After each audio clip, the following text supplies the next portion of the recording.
The Rough Drafts podcast is sponsored by Unicorn.com, the world's premier esports betting site. Bet on your favorite games like CSGO, Dota 2, and League of Legends, and earn Unicoins through successful bets, or use Unicorn's exclusive Connect program, where you can earn Unicoins just by playing some of your favorite games. Use your earnings to enter Unicorn's raffles for exciting prizes like Logitech peripherals or CSGO skins.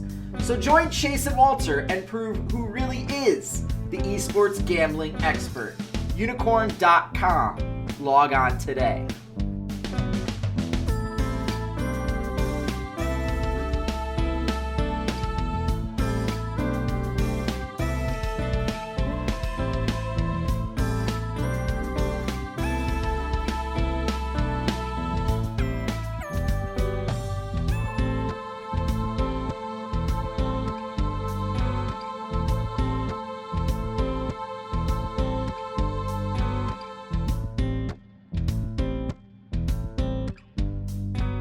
Hello, Internet, and welcome to what I am going to dub is a very, very, very special edition of our 2017 European LCS Spring Split Guess the Lines. I'm calling it special because it is Week 10, and over here in North America, Week 10 does not exist. But much like ties, our European fans must have even number weeks, I guess. Something like that. I don't know. Maybe my good friend and co-host Chase, RedShirtKing Wassenar, can shine some light on the situation since he's actually lived in Europe before. So Chase, are there 53 weeks in the European calendar? Surprisingly not. I know it's crazy to think that perhaps since we have a season format in which Europe is playing fewer games overall than North America, that it would happen in less time, but Riot's made the bold decision to drag this out as long as possible.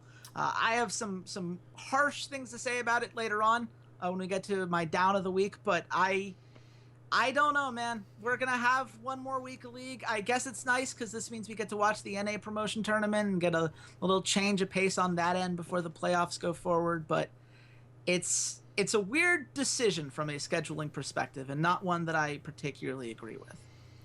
Well, much like their weird scheduling decisions, last week was kind of weird in and of itself. It was, the first 2 days were sweep heavy, which when you look at the schedule, well, only one of those games really surprised the sweep. And then Saturday was a bit more surprising with 3-3-1 series, 2-1 series, two series that went all three maps. Was a little, one of those games was more interesting than the other. But we will start with our up. And Chase, do you feel the unicorn magic? Oh, is that what I have to do for my up this week? No, you don't have to do that for your up. I know you're going to say ROCCAT. Of course I'm saying ROCCAT. I'm going to fanboy this to death. Come on. You're allowed. You're allowed to. This was a 0-7 team that had no hope, that I was talking about being like a dead dog that I didn't, or dying dog, and I didn't know what to do with him. And now this is one of the, possibly better macro teams in Europe right now. I mean, it's one thing to win against a team like Misfits. You can do a lot of things to throw teams off their game. Misfits have a very clear identity. They like to play the early game, snowball from there, really aggressive rotations. But that's very hard for most teams to keep up with. Certainly not something that ROCCAT could keep up with the last time these teams met. And ROCCAT's rotations were immaculate. Especially in Game 2. Game 2 was one of the most impressive victories I've seen from any team not named G2 or Unicorns of Love. Maybe H2K had one in there as well. Okay. But this was one of the more impressive individual map victories I've seen. Just very clean, very crisp rotations, tower pressure all along the map. They really made use of that Ziggs pick to take down towers very quickly and effectively. Faxi out of nowhere is just this hard engage king. Just, hard CC ult, perfect. Let me set up my team for the engage that's going to completely swing the game in our favor. And the fact that they only allowed 3 kills and 3 towers in that game too says so much about, how much cohesion there is right now in ROCCAT's team fighting. they don't get caught out when they're grouped up together. There's not those positioning errors that we used to see from someone like Maxler or Faxian. And we're not seeing Hjarnan, kind of towards the back and not really attacking because he's afraid that, if he steps up 2 steps, he's going to get absolutely annihilated. He had an interview earlier this week where he said, yeah, I don't care whether it's Bang or Faker or whoever it is. It's the same champions I play all the time, which is absurd. But you know what? Screw it. I'll take overconfident Hjarnan. That's so much better than Altec from from Gravity era where he just runs away at the end of every fight. I'll take this every time. So I'm digging it. I'm soaking in the glory that is this new ROCCAT team. And, again, it's not going to lead to the playoffs. It almost looked like it might for a little bit when Fnatic blew that game 2 to Giants. But I've accepted a long time ago this is not a playoff team, but they are a real team and a team that is going to be a actual threat to make the playoffs next split. This would be a solid team if the season started today to be a, maybe not dark horse, but at least in the running, in that conversation. And that's so much more than I think any of us expected from ROCCAT all of 3 weeks ago. So shout out to them. And you know what? Shout out to Grabs, because for all the crap I gave him earlier on in the split, his drafts have improved and the team's macro play, that doesn't come from nowhere. So shout out to him for putting in the work and helping to turn things around. I remember your, dying dog, and they give a little bit of life. This is that dying, 15-year-old dog, basically like someone breaking into your house and that dog taking him down and like protecting you and surviving, and you're like, well, no, I can't. You've saved my life. I owe you like a life debt.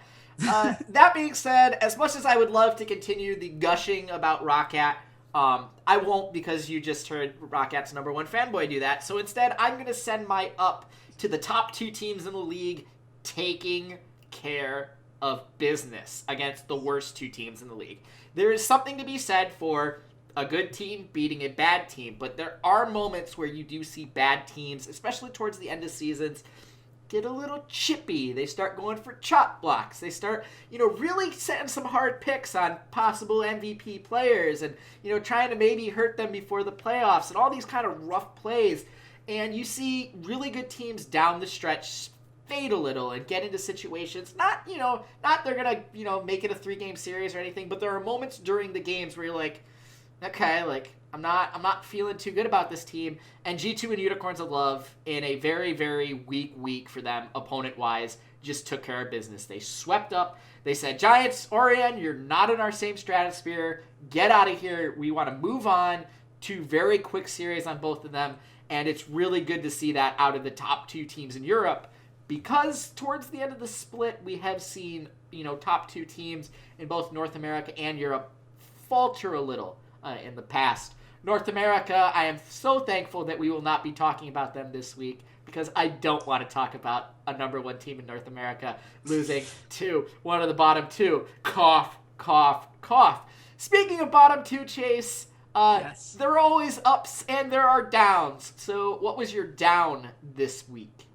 Well, I mentioned I was going this way in the intro. Let's talk about this format and why it sucks and why Riot should never do this again. Look, I understand the idea, right? We've seen China and the LPL do this before. They've got the 2-group format, and China tends to enjoy that. But the thing about that is that the reason they do it is because there are 12 teams in that region in their professional league. And so you would have way more matches if they did a double round robin with everybody. By having it be a double round robin within your group and then playing the other group one time, you get to 16 series, which is almost as much as what you're seeing in North America. And they have to do it over a kind of different scheduling conflict because of the different Chinese holidays and the tournaments that they add in that kind of break up the action. So there are real reasons that they do it, whereas Europe seemed to make this decision because they want to be different. And change for the sake of change is not a positive. There's this terrible idea, and it's something that I'm seeing with some of the Overwatch League rumors I'm hearing, all people are always looking to be that next big thing, to be the innovator, because you always get credit when you try a new idea and it works. And when it fails, you can say, well, we tried something new and, we'll make tweaks and we'll learn from it, and you never really get crap for it. But you know what? I don't think there's any real logic that has been explained by Riot as to why this format has to be the way it is. Why does Europe have to play 5 fewer series than North America? Why does it have to take 10 weeks? What was the point of having only 6 matches for most of these weeks and, being relegated to these, early morning times if you're on the West Coast, but, during the work day on Thursday and Friday for most North Americans? And, is this, why not at least put it in their prime time if that's really what you're going to do? Because it could have been in a better time for Europe, and they don't do it. And they don't have these, 2 stream days. Isn't that the whole point of why we made that switch last year, is to have the 2 streams going simultaneously? So if there's a match like, I don't know, G2 versus Giants, that we don't have to watch it, that we don't, it's not, we can go forth and not be, dragged into, well, we got to keep up with all of these or we won't know when the match we actually want to watch is going to be on. But it's okay, because there aren't that many watches you want to watch because of the way they did the snake draft for these groups. And, I understand why they did it this way, right? You want to have each group be relatively even. You don't want all the good teams in one group and all the bad teams in the other. That makes sense. Until you think about the fact that because there are only 5 teams and because there are so clearly tiers between the top teams and the bottom teams, none of these groups were close. The amazing stat of the day, for those of you at home who are interested, Group A and Group B, if you go from week 2, from after week 2 to now, so the last 7 weeks, there have been a total of 2 shifts in the overall standings. In Group B, Unicorns of Love and H2K switched places for 1 week in week 6 before getting back to the norm that it's been since week 2 in week 8. And in Group A, obviously, ROCCAT in week 8 leaped over Giants Gaming. That's it. There's been no other movement. None of these teams have changed their seeding outside of those 2 moves. Who wants to watch that? Like, how much more fun was North America when we had all of these playoff teams that we were right on the edge and we didn't know which one was going to make it? And, there are all these interesting storylines about who was going to claim what seed, and it was very close and tight-knit. But you've separated them such that that's impossible, because you're not going to have these middle-of-the-pack teams who get to play against each other and create these interesting back and forths, because the middle-of-the-pack teams only played each other once. It's terrible, and it's so avoidable. You just have to do the thing that we already know works. The NA format is great. So it does everything you need to do. I don't know, man. The 5 of the 6. The real issue isn't experimentation. It is that Europe lacks the casting talent that North America does. Look at all the casters North America has, and they added Captain Flowers, who has just blown me away as a caster. Like, I watched some of his, when he was doing, the LMS playoffs and little things like that, but his stage presence, and he has absolutely saved Zyrene's career, in my opinion, as a caster in NA. Him and Zyrene have a synergy that I don't think is matched by anyone. At any broadcast pair that I think of, except maybe Rivington and Kobe, and that's just because they get along so well and they have all that banter. But give Zyrene and Flowers another split or 2, and they're going to be up in that type of synergy. You look at Europe, and it's Crepo, it's Deficio, it's Pyra, it's Quickshot. Yeah, Vitis, I guess, Stress. Really, but the quality just doesn't compare to North America after you get past Crepo and Deficio. I'm sorry, I like Pyra. I think he's pretty good at his job, but when I compare him to the other play-by-play guys over in North America, he's probably 4th on that list. And Quickshot has just deteriorated this year because they put him in a position of prominence, in a D-man position where he's probably, up at the top of the caster, and I think he's just overstressed. I think he just comes off as that they're trying to do too much with him and he needs a break. They need to back him off a little. So I think that's the real issue, is they don't have the on-screen talent to match up with the type of schedule that North America has. If only you were the most played game in the world right now that is, or if you had, I don't know, say the largest esports viewing audience that would attract the kind of talent that would shift things, or if only you're an international company that could move some of these broadcasters over. Chase, I don't. Let's be fair though. Europe does not have the numbers North America does. There isn't the same type of value. And sure, yeah, maybe you can ask, someone like they asked Pyra, from LPL, like, hey, do you want to go to Europe instead of North America? Maybe they could ask a couple of those guys, yeah, you want to move over to Europe and do Europe stuff? But why would you want to move to Berlin from LA? Like, let's be honest. Why would you want to live in Berlin when you can live in Santa Monica? Come on. I mean, I'm going to disagree with that wholeheartedly because Berlin's one of my favorite cities in the world. Shout out to all my German friends out there. That's fair. That's fair. But look, at the end of the day, if you want to fix the problem, at some point you're going to have to take a leap of faith and trust that, if you put the time and energy into it, you're going to get that back out. Riot hasn't done that with Europe, and we're seeing the signs of that over and over again. And at some point, either you fix it or we're going to have what we have this week, which is where 5 of the 6 playoff teams are already locked in. Yep. Sure, we don't know the seeding in Group B, but, it's almost certainly locked in unless something crazy happens. Fnatic is almost certainly getting the spot unless something crazy happens. So it's, as close to getting 6 out of 6 before the last week as we could. And by the way, both teams that are in relegation are already locked in as well. All of the storylines that made NA so fun last week are not here. And they're never going to be here as long as this is the format that they continue to run with. So they're going to have to figure it out. And I'm not looking forward to running this back if that's what they choose to do next summer.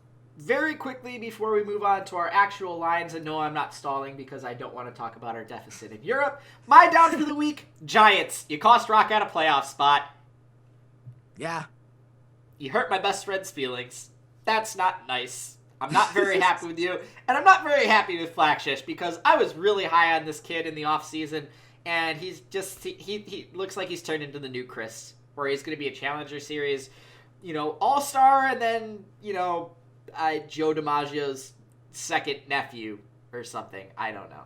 I don't know where that analogy went. Flackshish, you really disappointed me.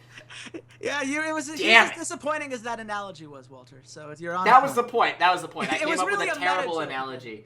Yeah. Speaking of terrible, we went 1 for 1 on our smart money bets last week.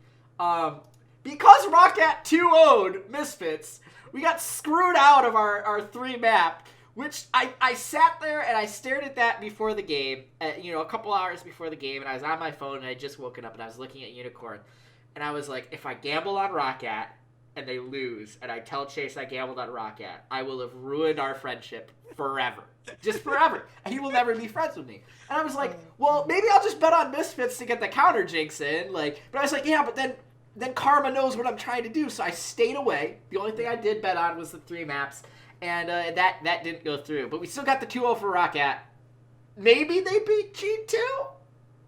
Maybe. Up and down. That's funny, man. But what we did get was we got Fnatic versus Giants to go to 3 maps at plus 105. So we made a whole $5 last week in Europe. Green, we went up. But unfortunately, going into week 10, that puts us at minus 210. Chase, we might have to make like 3 or 4 bets this week to try and pump up our numbers here. Europe is going pretty crazy. They're doing a whole 8 series this week, so we do get to make 3 smart money bets. It reminds me of the old Super Weeks. This was what they were trying to avoid, was Super Weeks. Oh, man. It's delightful. We'll have some fun with it. I think we should, if we see 4, I'm happy to do 4. I think we got to do what we can to give some people some value because NA really went off the rails quickly. I mean, it got out of hand fast. So let's get some winners, Walter. Let's get started with this. All right. So our first matchup of week 10. Yes. Of the European LCS. Unicorns of Love versus Splyce.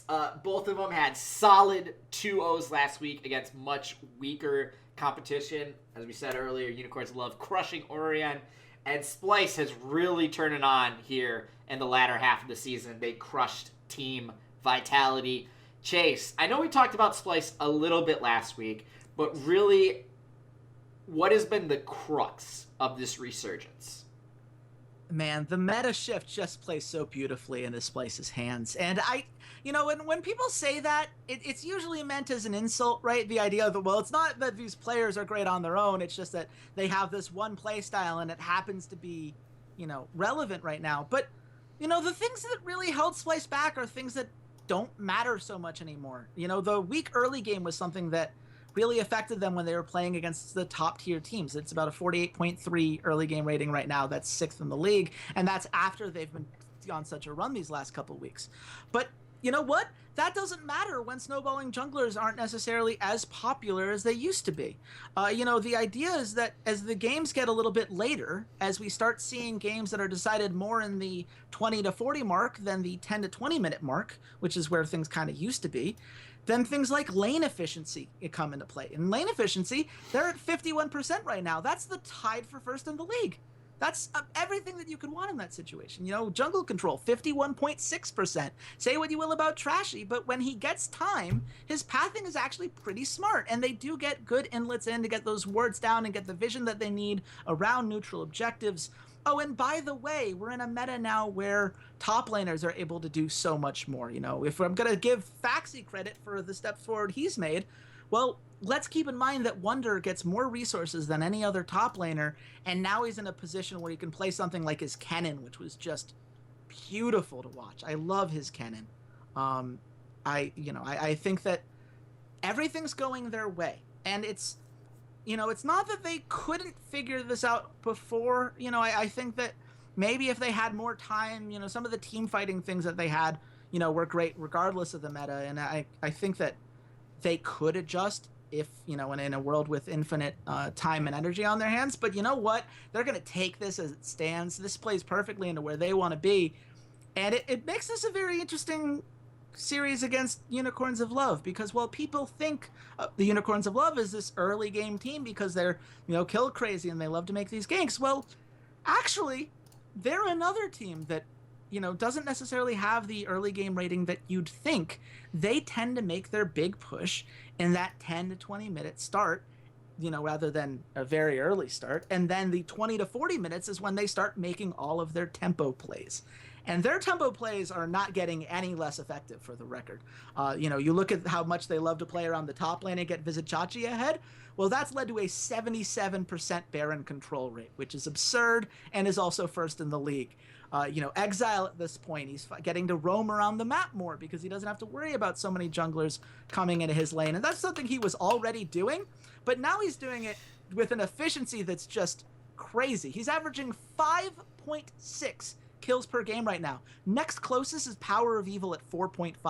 That's 1.1 kill per game more than the next closest mid laner. This is ridiculous. I love what both of these teams bring to the table in that regard. I think it's going to be a close series. I'm not going to say very close, because I think that the one thing that keeps me from being able to endorse Splyce 100% of the way is that the games that they've, you know, done recently have been against very weak opponents comparatively. You know, beating up on, you know, Giants, Vitality, and Origin is not going to be enough to tell me that you're 100% back in this and we should start treating you like the team that made it to second place in the summer last split. But this is their chance to prove it, and I do think they're going to show more than people expect of them.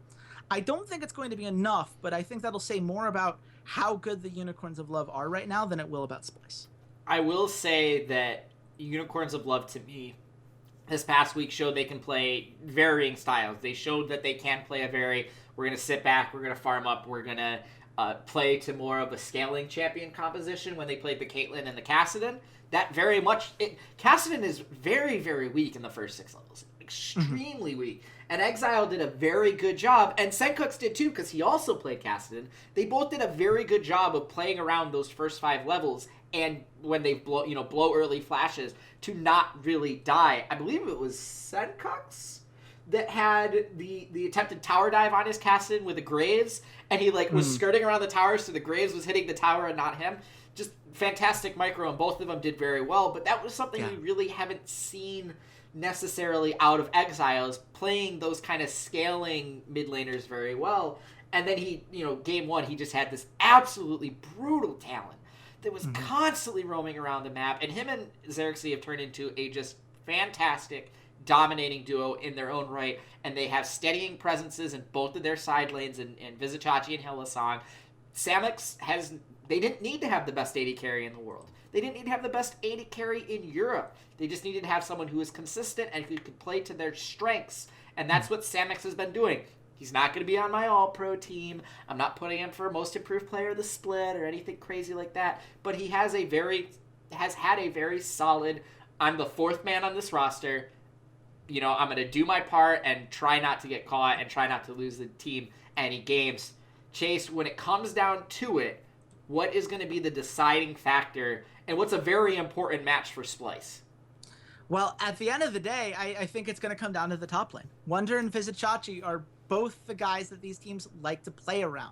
You know, Wonder gets more gold, like I said, than anyone else. It's 23.4% of the team's gold gets funneled up to Wonder in the top lane. And Fedczuk is the guy that they're constantly looking to make those first plays around. So it's going to be which jungler can get up there first and get those little advantages. I think that Pick a Man is also going to be very relevant. I like to see both players using either, you know, bruisers or full-on kind of split push top laners. I think that letting them, you know, have this giant map presence is going to be the way that this goes. Whichever one of them wins is going to have a huge advantage going forward, though, because these lane efficiency ratings, both of these teams are tied at 51%. When they get a chance to work in a lane and get time to really manage these waves properly, they can, you know, take one objective and turn it into 3 objectives. And I think that the only way you're going to be able to really stop that is to make sure that you don't allow the other team to open up the map. So look to see who gets the first towers. That's going to say a lot about the pace of the game from that point on. Also look for team fights. Obviously, you know, Splyce is a little bit more passive than Unicorns of Love are when it comes to the way they like to set up team fights. Splyce are much more willing to kind of let you sit back and walk yourself into the trap that they want to set, whereas Unicorns of Love say, I am the trap, and just charge at you. Which, you know, neither one of these is necessarily bad, but it's going to be very interesting to see which team gets that first pick. I think that you're going to get a very good sense of how the tempo of these fights are going to go down within the first 15, 20 minutes of the game. And from there, it's just going to be whether, you know, either one of them can adapt on the fly. I think that Unicorns of Love put a lot of pressure on teams, and I think that if Splyce can keep up with that, it's going to be very close. I'm not quite convinced that they can yet, but, you know, that's why they play the series. It's going to be fun to watch. I'm looking forward to it. I feel like Fedczuk has slowly turned into a combination of Dyrus and Balls. I think he's the love child of Dyrus and Balls at this moment. Where Unicorns of Love do like to play through him, which reminds me of Meteos and Balls together. But teams also like to camp the hell out of him, which reminds me of Dyrus. So, yeah. I mean, I love Dyrus. I kind of like Balls. Take it as you will, Unicorns of Love fans. Chase, where did you see the line on this one? At the end of the day, I think Unicorns of Love are favorites. I think that the casinos have really liked what they've been doing recently, and they've been getting a lot of bump on that end. I have Unicorns of Love minus 300. You are too high, my friend. Oh. I am too high, my friend, at minus 250 for Unicorns of Love. It is Unicorns of Love minus 163. Whoa. That puts Splyce at 125. And I don't know if this is a Splyce bump necessarily, or if it is this is the last week of the regular season. Some of these games really mean a lot. We don't want to go too crazy. I mean, I guess that seems like that's a sizable Splyce bump, which is unfortunate because I was really hoping for some great upset odds. I think the plus 125 is very fair, which doesn't necessarily mean that we shouldn't take it depending on what the other lines are. I don't know where the value is going to be for the rest of the week, but yeah, I mean, they're clearly accounting for the way that the meta has shifted and how much more confident the Splyce have been in their rotations and in their playing around the map. So we'll see. I think that's a very fair line, unfortunately, for us. But 3 maps are at plus 100. Okay. Well, that seems nice. Just want to put that out there. I also want to put out this series. I just want to put this series out there because I don't really want to talk about this series. Fnatic versus G2. Chase. Other than Fnatic have to lose for ROCCAT's playoff dreams to be alive, anything we want to say about this series? Anything in particular? Yeah, I understand that a lot of people are gonna be very excited about Fnatic. Like, look, they won 2 games in like 25 minutes or less last week, right? That's exactly what you want a good team to do. You want them to stomp up on the bad teams. But let's remember that game 1 was a game in which Giants decided to take a 16-minute inhibitor and accelerate the game in that way to the extent that Fnatic could just literally backdoor their way into a victory at 24 minutes, which was absurd. And game 3 came down to Giants throwing their bodies at Caps over and over again while he was on LeBlanc. It could not have been made easier for him. That isn't to say that there weren't some things I liked about last week. Reckless is a legend and deserves every bit of praise that he gets. And while I'm not sure how much of this has to do with Quay or how much of this has to do with the fact that it's not Nico the Pico, but I did like the fact that Fnatic seemed to fall back onto comfort champs this time around. It was nice to see the AD Kennen again. This is the kind of thing where, if Caps feels more comfortable playing mid lane Kayle, all power to him. You're going to look better than you did before if your players can start feeling more comfortable on the map and you can start getting Reckless some more help. But if you could just stop the 50-50 Barons, and if Ceades, I know that you really like hitting that teleport button, buddy, but if you had a purpose behind it, that would be great. I think that would be 2 things that they could fix that would make a pretty big difference. I don't think it's going to make a difference against G2. I think G2 are the best team in the league, but I had it at minus 600. So in a reoccurring theme this week of the casinos are playing safe, I went G2 minus 500. It is G2 minus 476. Okay.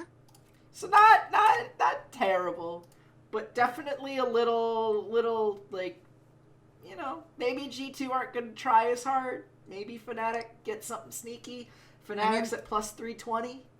Yeah, it's interesting. G2 is already locked into the 1 seed. They have nothing to play for other than this unbeaten streak that they currently have going on. I think that they're going to keep playing to that. I think that's something that, Ocelot and company are very proud of. But certainly there's more on the line for Fnatic here. A win would guarantee that they would be in the playoffs no matter what ROCCAT does.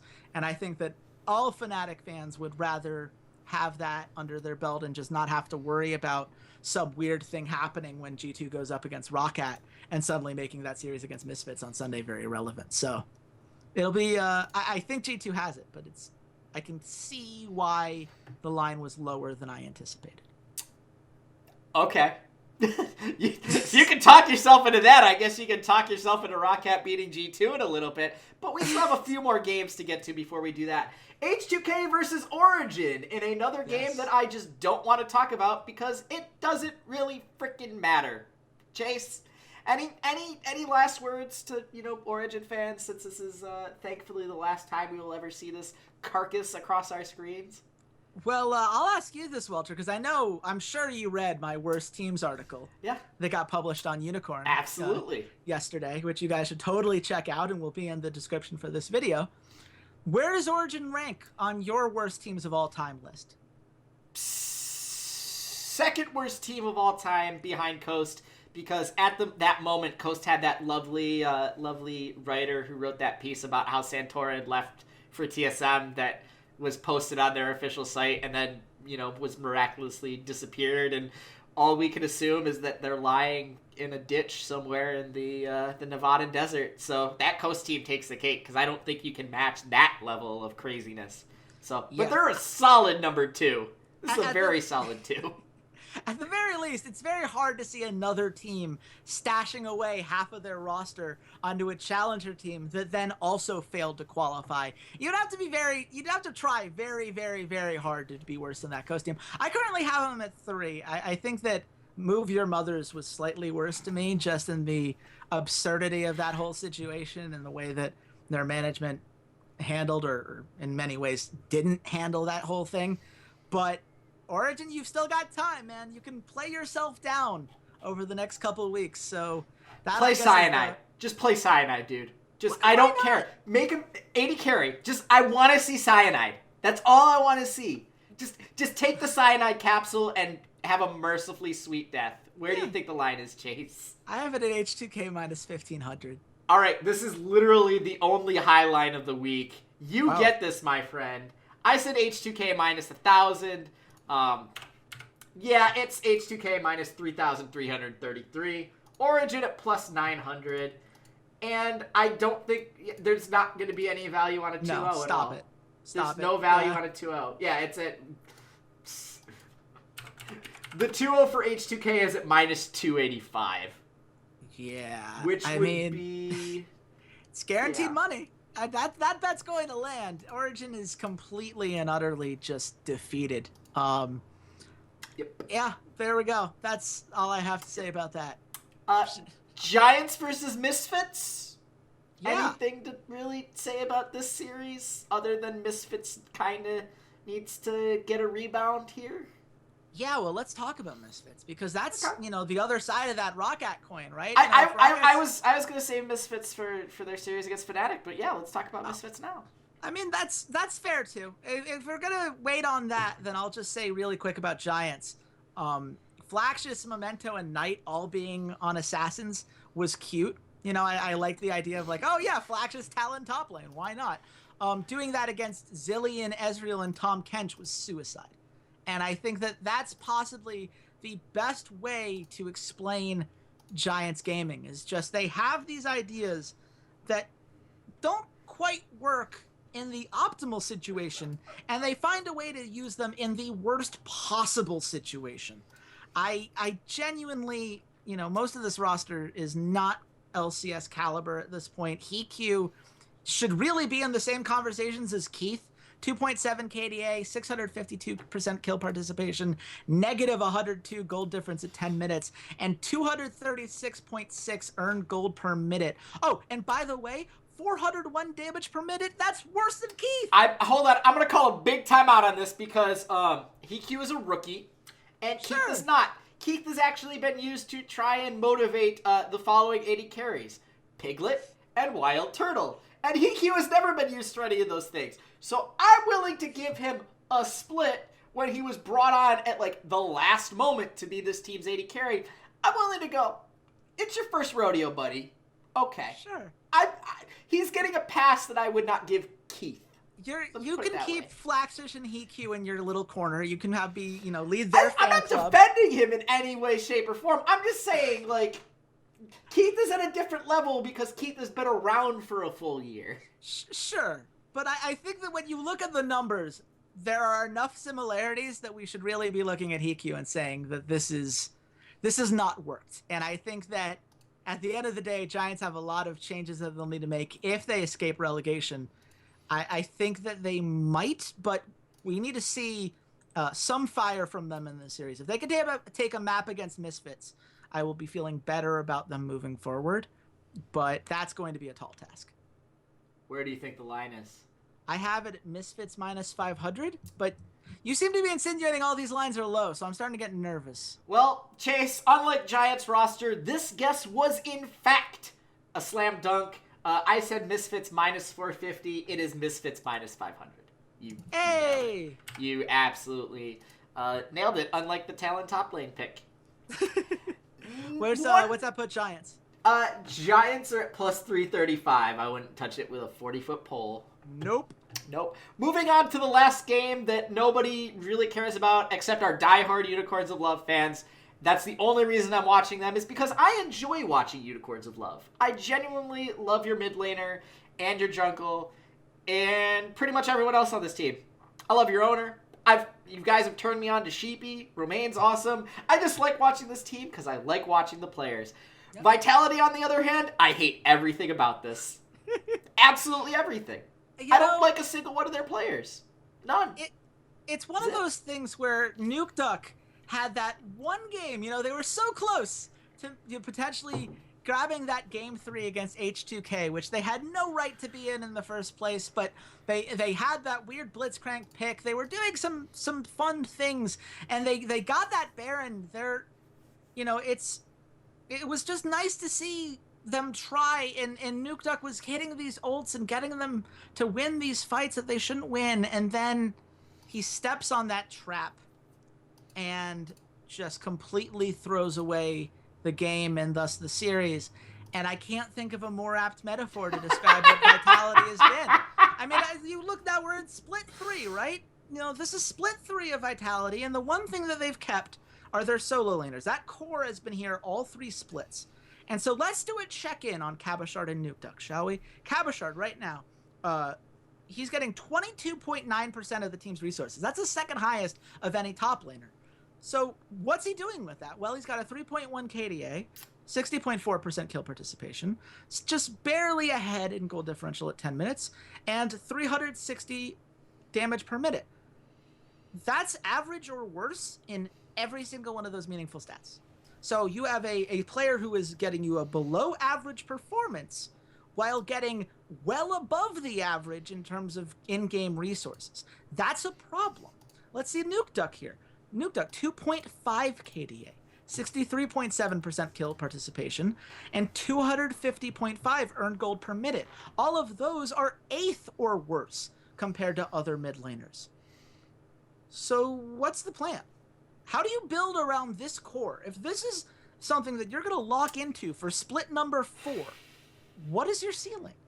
And that's the problem that Vitality is going to have to face. And they've avoided this question, you know, twice now, right? We knew after their spring split last year that this was a core that had some questions around them. And now those questions are giant flashing lights that we can all see. You have to make some changes at some point. And I don't think Vitality can afford, whether from a, you know, fan standpoint or even just maintaining their spot in the league guaranteed, I don't think you could afford to run this back for a 4th time. I think they have to make at least one change to those 2 positions. And I don't know which one it is. You know, obviously, you know, every team, you know, the synergy, communication, the way that they bounce off each other is always going to be different. But they really need to make a change in the offseason. And I guess the fact that they're not going to be in the relegation tournament, they're not going to be in the playoffs, they have more time than most teams to just go straight into tryouts. And I really hope they do that, because I don't see any other way that Vitality jumps out of this kind of perpetual basement dweller that they've become over the last 2 splits. I had it at Unicorns of Love minus 800. I don't see this being a particularly close series. Well, you know, the North American Bumblebee epidemic is also hitting you in your guesses, Chase. I had Unicorns of Love at minus 750, and that was too high. It's Unicorns of Love minus 500. Huh. Casinos just really don't want to go high, because to me, this is a series neither team is really playing for anything. Well, So- Unicorns of Love needs every win if they want to lock in the 1 seed. Because technically, the H2K is only 1 series behind them. And, you know, if Unicorns of Love were to drop a series against, say, Splyce, they would then need this series. So I absolutely disagree with that. Vitality is, what, plus 335? Like Giants? Plus 335, exactly like Yep. Giants. I wouldn't touch the series with a 45-foot pole, because that's how much I dislike Vitality. I don't know if it's more insulting to the Unicorns of Love or to to Giants that those lines are exactly the same, because Misfits don't look anywhere near as good as the Unicorns of Love do right now, and yet those lines are exactly the same, and they're both playing a similar caliber of team. I understand the Giants are worse in some key ways, but it's not like they're translating into very different win rates. So I do not like that line at all, but I mean, the whatever. difference is that Vitality, well, it was a 2-1 2 weeks ago. Yeah. I don't know. So Chase, I really want to hurt your feelings now. Okay. I want to make you cry. That is the whole point of this entire segment right here. You really want to hurt me? Yes. Do you really want to make me cry? Yep. This is not, I'm not rickrolling. I actually want to let you down and hurt you. Okay. G2 versus ROCCAT. Chase, what will it take for ROCCAT to keep their playoff dreams alive and win this series? Oh, man. I mean, the first thing you need for G2 to play the way that they played last week, which I described, it was like watching a bad action movie sequel. You know, we knew all the story beats before it started, and the main players didn't really feel like they were bringing their A game. But viewers went home feeling at best kind of ambivalent about the whole thing. But I mean, it was never in doubt who the best team was going to be. That's really where I am with them. And I think that if they play that way against ROCCAT right now are playing clean enough to exploit that. I think that there are, the way that they set up these rotations and get to the team fight phase, they do a very good job of making sure that they're not hemorrhaging resources. They're not necessarily going into the 15-minute mark with a lead, but they're very close. And they pick compositions that have that mid to late game strength so that as long as they can hold out, they're always going to be competitive. From there, a lot of it's going to come down to vision. ROCCAT places more wards per minute than any other team in the league. And while that's not necessarily a sign of quality, I've brought that up in the past that, if you place wards in terrible places, the fact that you placed more of them doesn't really say a lot. But ROCCAT's macro, as that is their rotations have increased, their ward placement has improved as well. This is something where I think that maybe they can get more vision in that regard and stop some of the, trick flanks that they like to do, or some of the perks roams when he tries to split push accordingly. That's something that I think G2 are definitely going to try to test and see, like, okay, Betsy, can you match perks in a side lane? And the answer is probably no, almost certainly no, in fact. But I think that's a smart thing for G2 to do, and I'd be very surprised if they don't at least try to force ROCCAT into that 1-3-1. And ultimately, that's my problem when I try to talk myself into ROCCAT winning the series, is that I don't think they have an answer to that 1-3-1, which is something that G2 does really well. We know that Sven can push out lanes and wave clear effectively, and if they do get caught out in a 3v3 in the mid lane or wherever that's happening, he's going to be just fine. Meanwhile, ROCCAT have really only shown that they know how to pull off these victories when they're getting that big team fight, when they're forcing fights around objectives like the Baron, like the Dragons. That's where they've had their advantages. So as long as G2 doesn't, play sloppily, like they kind of did against Giants, and ROCCAT plays to, and don't really play into ROCCAT's hands, don't run into these team fights unnecessarily and force them to really spread out across the map, I think G2 has this, but it's not impossible. I don't know, man. I'm just happy. This is the best team. I'm just happy to be here, man. I'm just happy to be here. I'm just a guy from Georgia, and I'm happy to be here. Since Yanko, Snoop Duck, and Vander left at the end of 2015, we haven't had anything as a ROCCAT fan that you can point to and say, Betsy. yep. You've had Betsy. Sure. You've had Betsy the entire time. Betsy's a I great, love Betsy.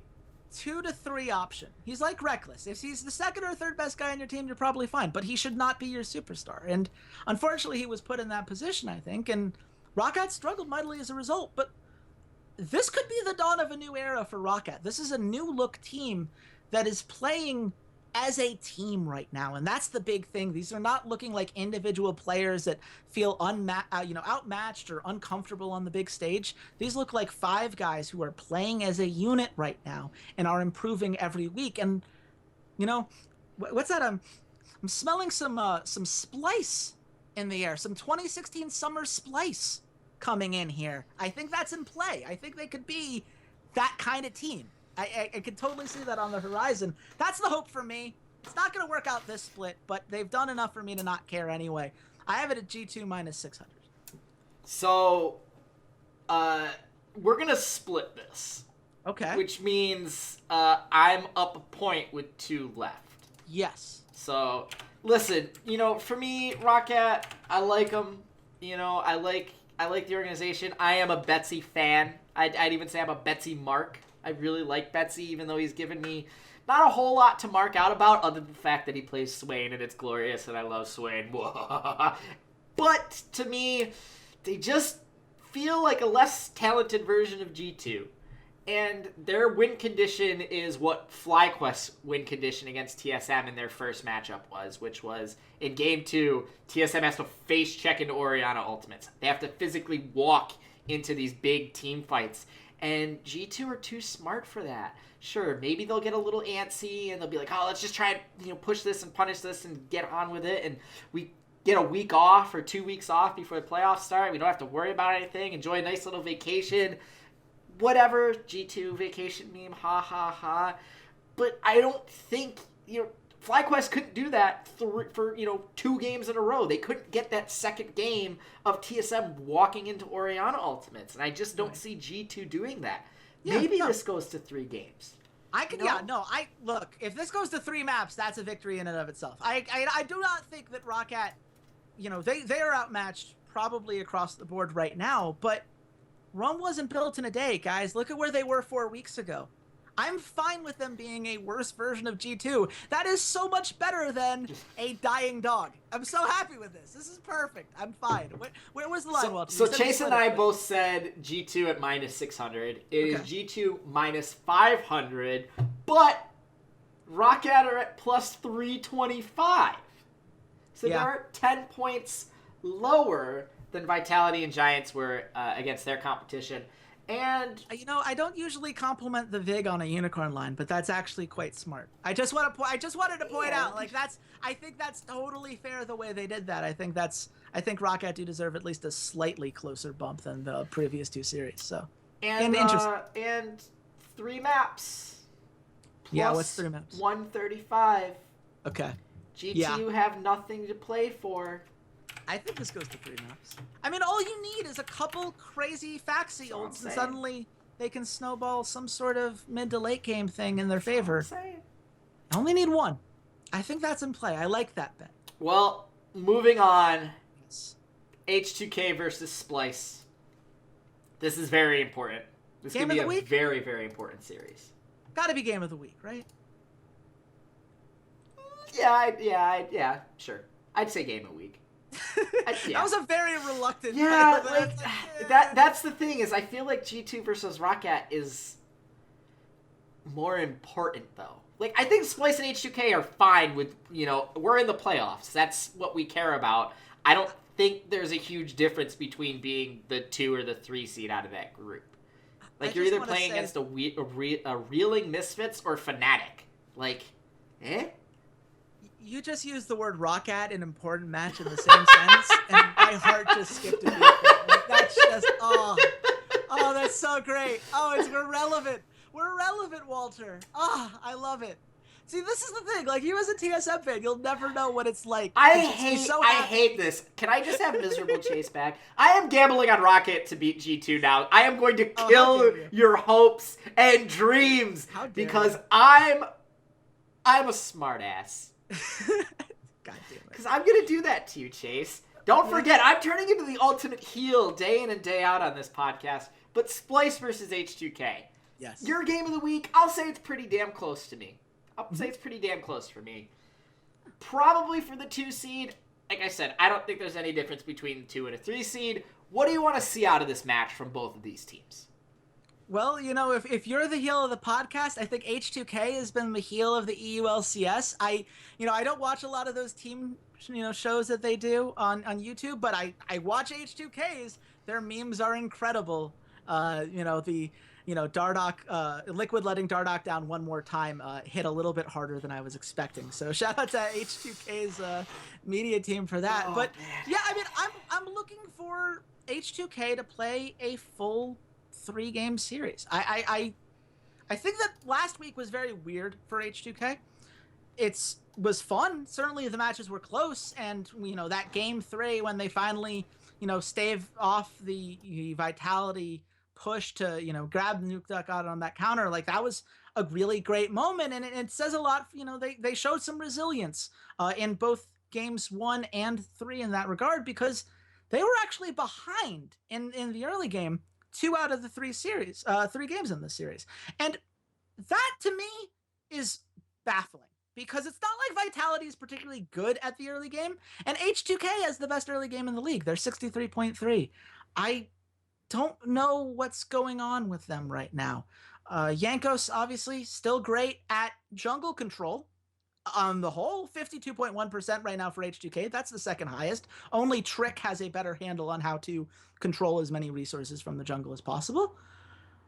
And in game 2, he got counter jungled by Joko to death. I mean, it was stunning, honestly, to see Jankos so thoroughly neutralized. So H2K, buddy, you gotta shape this up. You gotta clean up these mistakes here. I understand that Vitality aren't necessarily a massive threat in the same way. I hope that you'll be taking the Splyce match maybe a little bit more seriously, but these were significant errors. And I think that, if they're going to get back to the form that had people saying that they were going to win the group, that they were going to be able to maintain that lead over the Unicorns of Love, it's got to involve having more than just Jankos play on point. You need to have Fedczuk play a little bit more smoothly than he did this week. I think that Nuclear and Che looked great. Nuclear in particular, I love seeing him kind of take a step up. People forgot just how impactful he was in the first couple weeks for H2K. So it was nice to kind of get a throwback, I guess, in that regard. And on the other hand of all this, Splyce, this is a series that you have to win if you want to convince me that you're relevant in the playoffs, because Wonder should be able to take care of Ottawamne, right? That you should be able to deal with this. And if you can't deal with the early aggression that Jankos is sending your way, well, you're not going to get very far. So you've got to find an answer for that. And I understand that Sunkux isn't necessarily, this dominant mid laner, and he doesn't have to be, but he does have to be able to at least keep pace with Fedczuk so that Fedczuk doesn't start snowballing out of control. So we need to see that. And I need to see Mickey being able to make plays at the same level that H2K's bot lane is. These are the tests, right? This is them having to do all of the things we've seen over the last few weeks and do it against a high-quality opponent that will actually test their limits in that regard. So if they can do it, then this is going to be a super exciting series, and I think it'll be very much a back and forth. I don't think that this series is going to be nearly as clean as Splyce's series was last week for obvious reasons, not just because, H2K doesn't particularly play that way, but because it's very hard to maintain the level of control that they've exhibited against these weaker teams to therefore be able to have an entire game rest on two clean aces the way that their game 2 victory over Vitality did. So it's certainly going to be interesting. I'm very excited for it. I think that this could be a Splyce statement game, but you know what? If H2K show up and smash them and get a 2-0, then we get to start talking about H2K as a title contender again. And I don't know which one of those is more fun to me.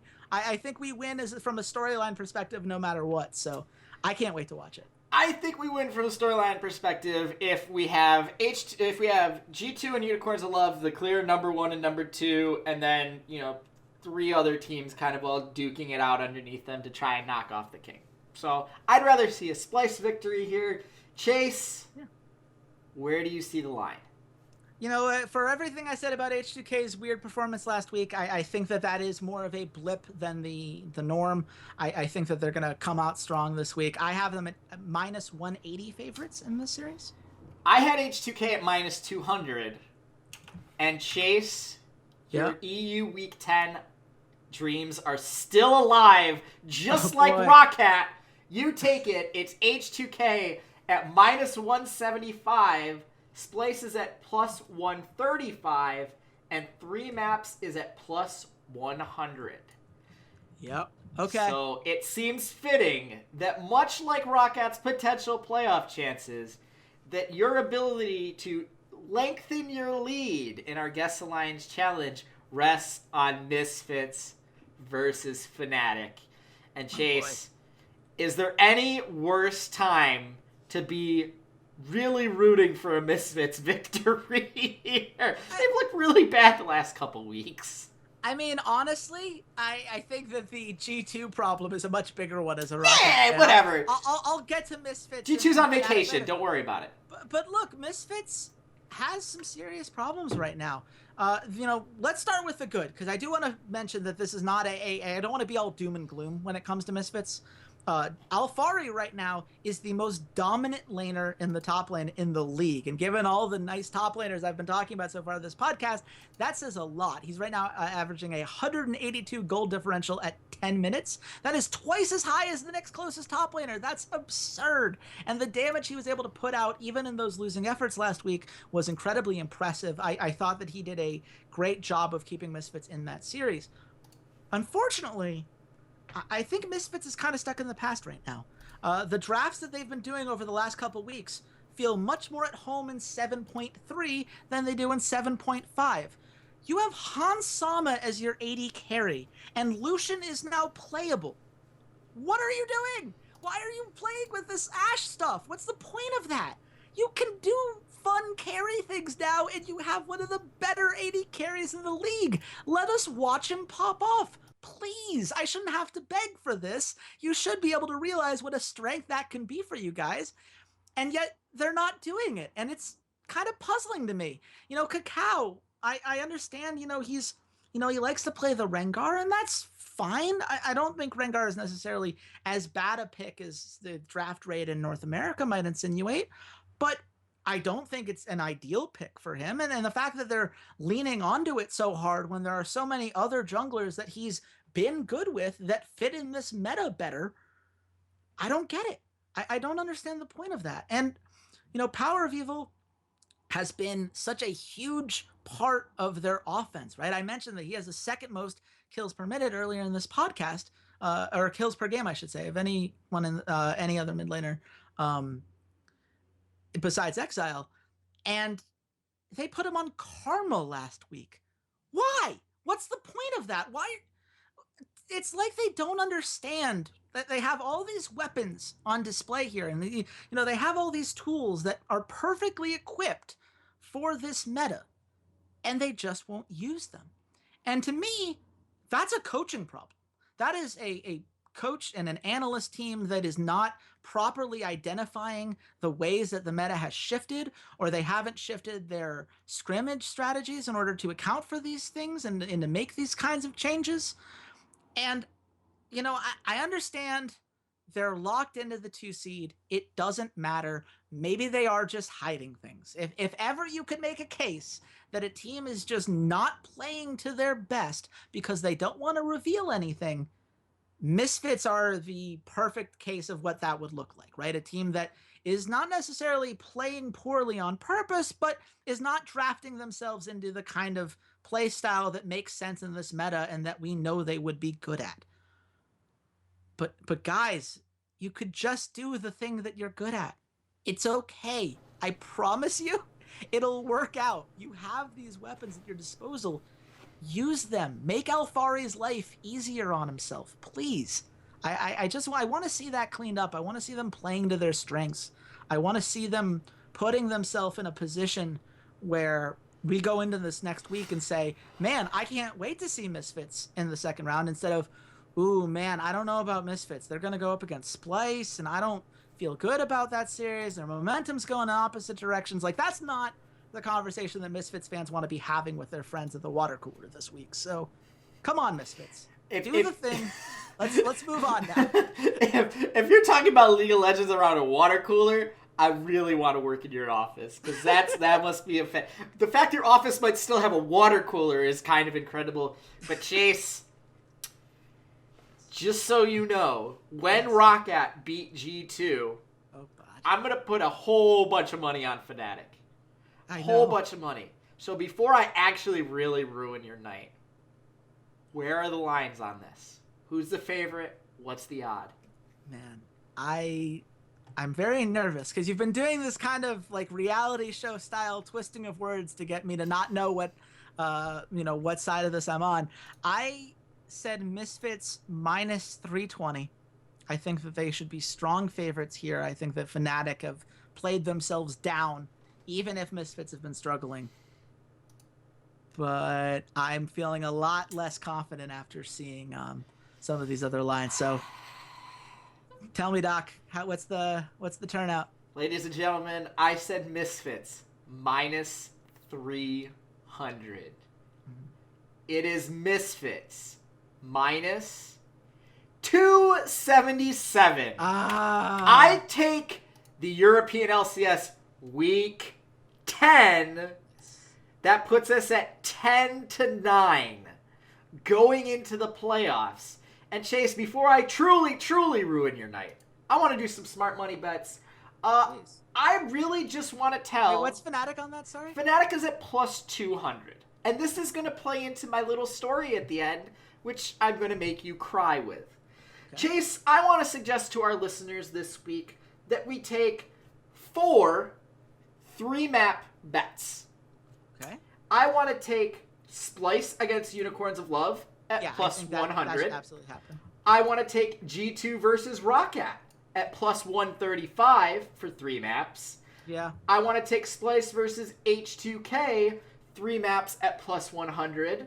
And I want to take Fnatic versus Misfits 3 maps at plus 115. And I don't want to stop there. I want to bet on Splyce to win both of their games because they aren't going to go 0-2. They are going to win one of these games.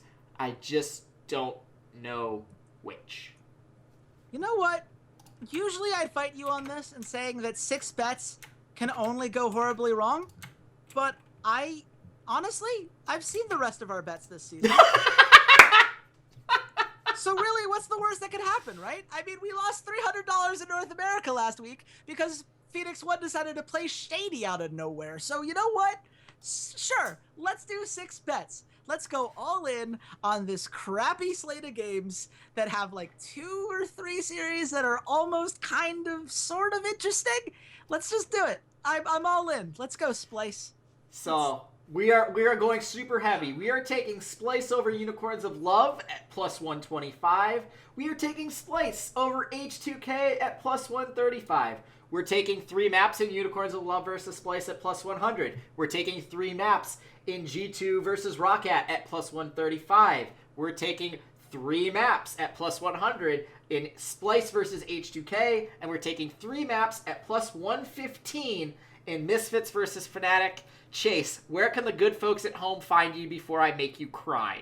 Well, look, guys, when Unicorns of Love and H2K both get 2-0 victories over Splyce, thus meaning we lose 4 bets all at once, you can send all of your hate mail to me at RedShirtKing. I can't wait to talk to you guys more about some of this stuff. I have some articles coming out, hopefully within the next few days, that I'm excited about. Obviously, my EU power ranking should be on LCS Predict, and I've got one coming out for Unicorn that I think you guys are really gonna enjoy about the North American scene. So definitely hit me up on there, and you know, as always, thank you guys so much for listening. We appreciate you guys. You had to make it through 10 weeks of this European season 2 to get here, guys, and trust me, I understand and I appreciate it. So shout out to all of you. So Chase, your ROCCAT playoff mission was doomed from the start. At the beginning of the season, right after we did our prediction episodes, I made some bets. Oh, no. One of those bets was for Fnatic to win Group A. That is obviously not going to happen. No. One of those bets was for Unicorns of Love to win Group B, which I'm pretty sure is why Splyce are going to beat Unicorns of Love, and then H2K are probably going to beat Splyce, so that bet doesn't go through. But I made a third bet in Europe. How dare you? I made a third bet that ROCCAT would make it into the playoffs at plus 800. And this is where Fnatic's plus 200 line comes in, folks. When ROCCAT beat G2 and are sitting waiting for that last match, I'm going to put 400 unicoins on Fnatic to beat Misfits so that no matter what happens, I get plus 800 out of that. So, ladies and gentlemen, ROCCAT is doomed. And Chase never even saw it coming. And that is why at Ceades _LOL, Walter Fedczuk is turning into the ultimate esports heel. And until next time, goodbye, Internet.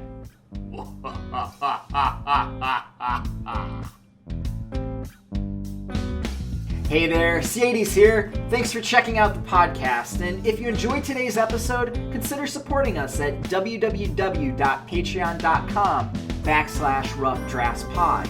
For just $1 a month, you can join your fellow listeners in our patron-only Discord channel and help keep the content coming, or join our VIP club where $1 a show or $8 a month gets you first priority on all patron content like our patron-only Q&As. And check us out on all of our social media, Twitter @RoughDraftsPod, Facebook.com/RoughDraftsPod, SoundCloud.com/esportsroughdrafts, as well as on iTunes and YouTube by just searching for the Rough Drafts Podcast. Thanks for listening, and goodbye, Internet.